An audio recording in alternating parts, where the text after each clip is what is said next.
What's up, everyone? It's Denise Salcedo. Right now, I'm backstage at San Diego Comic-Con with the best in the world, CM Punk. Punk, I got to tell you, I've been waiting a long time for this interview. Very excited when I found out it was happening. Is that a good thing? You've been waiting a long time? Yes, it's a great thing.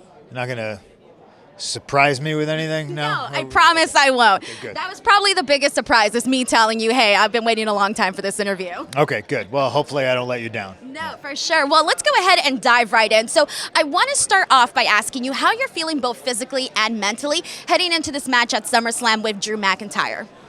Mentally strong, physically 100%. You know, or at least as 100% as I get at my current stage of my career.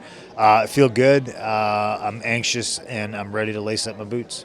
I think all the fans are definitely ready to see you get in there, have your first one-on-one match, you know, since returning back to the WWE, which is crazy to even think about that. Like, has that even, like, really, like, has it hit you?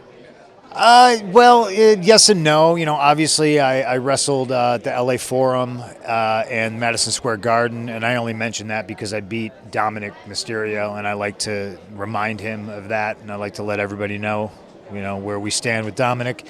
But yeah, as far as televised, like meat on the bone kind of matches, yeah, it's crazy that it's been 10 years, you know, like, yeah, it's wild. But I think that's what makes it exciting. I think that's what makes it a special moment. I think that's why a lot of people are going to tune in to watch SummerSlam. I think so, too. That's going to be very exciting. So I do want to go ahead and rewind a little bit, because you had mentioned it's been 10 years since your televised, you know, singles match in the WWE. That moment that you came back just shook the entire world. So I do want to ask, at what moment did you realize, hey, I want to go back to WWE, or I need to go back to WWE? Was there a specific moment for you? No, because it was never like a thing that I was yearning to do. You know, like there was a lot of things that had to happen for the pathway to kind of clear. The stars had to align. You know, there had to be like a full moon, and a lot of dominoes fell in order for us to get here. There was never like a, man, I'd really like to go back. Vince being out of the picture, I think probably illuminated the way. I think that might have been one of the biggest things. And that's both ways for everybody who's going to obviously sensationalize a headline. You know, it wasn't me, it wasn't him, it was just, there's a lot of history there. And all of a sudden, one of us is removed from the equation, and I think it changed a lot of things. What was your biggest concern at that point? Because when you're coming back to WWE, and with so much history and so much that happened between you, both of you guys, was there, or what was the biggest concern for you that you had in mind when you finally put pen to paper and you're like, okay, because obviously, you know, you're having meetings, you're having conversations, but once you put pen to paper, things change, right? Yeah, I'm not sure I had a whole lot of concerns outside, are the people going to remember me, you know? And that sounds ridiculous, but as somebody who's in the public spotlight constantly, I think that's just one of those things. As a performer, you always have that voice in the back of your head that's, you know, like, are they going to remember? Is this going to be a thing? And, you know, it wound up being, I knew it was going to be a big deal. It wound up being, I think, way bigger of a deal than any of us realized. I think so too, man. Like, the impressions for that were just absolutely insane. So, you know, okay, you're finally back. You're in WWE now. The moment has happened. So if you could go back and tell yourself, prior to you leaving, prior to the moment where everything happened when you left WWE and everything was done, if you can go back and tell your version of CM Punk back then, what do you think you would go back and tell yourself? Nothing. I think everything had to happen the way it happened. Everything had to unfold the way it did. You can say, oh, woulda, coulda, shoulda. But honestly, like if WWE was the place it is today, back then I never would have left. All the things that happened, all the arguments and the butting of heads, and, you know, the being injured and burnt out and feeling like people in a managerial role weren't listening, that doesn't exist in the current atmosphere, you know. So I don't want to waste time thinking, oh, like, should have done this, oh, I could have done this.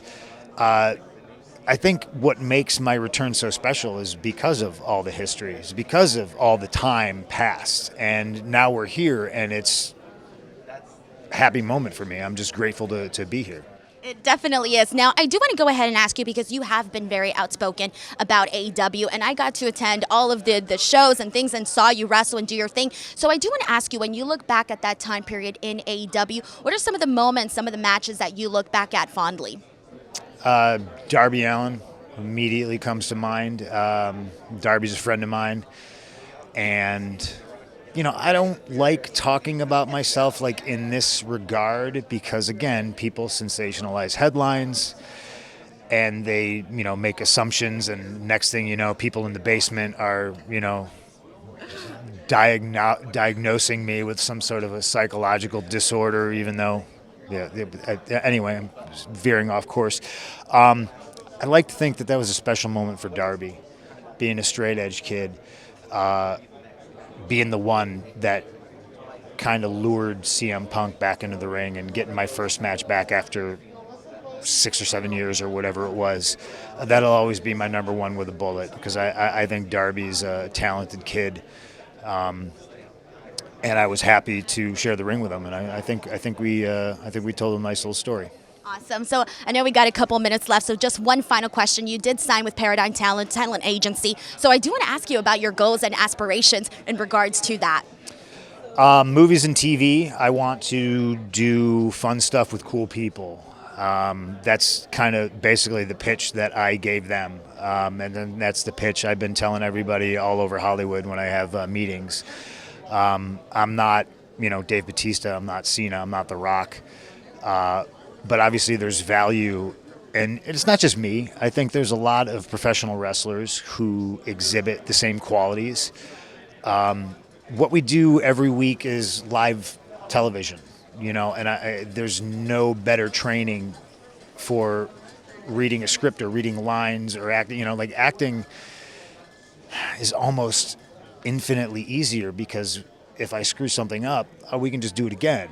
But I think there's a lot of interesting individuals that can, cross the bridge and transition over to do other stuff. It's just how ambitious the individual is, and I'm ambitious to a fault. Like I want to experience everything, and TV and movies is something I enjoy doing if it's with cool people, if the project's cool, and we're already steamrolling ahead. August is going to be very, very busy for me. Oh my gosh, well, I can't wait. That's very exciting, and I know the fans are definitely going to see that. I also want to point out that, the whole reason it's possible for me to do TV and movies is, current WWE schedule. It allows me the freedom and the flexibility to do other things to satisfy that creative itch. Hell yeah. Well, I can't wait to see what projects you sign up to do and what you choose to do. And I know that the fans are going to be anxiously anticipating that. Alrighty, well, CM Punk, thank you so much for doing this interview with me. Enjoy San Diego Comic-Con, and we'll catch you guys on the next one.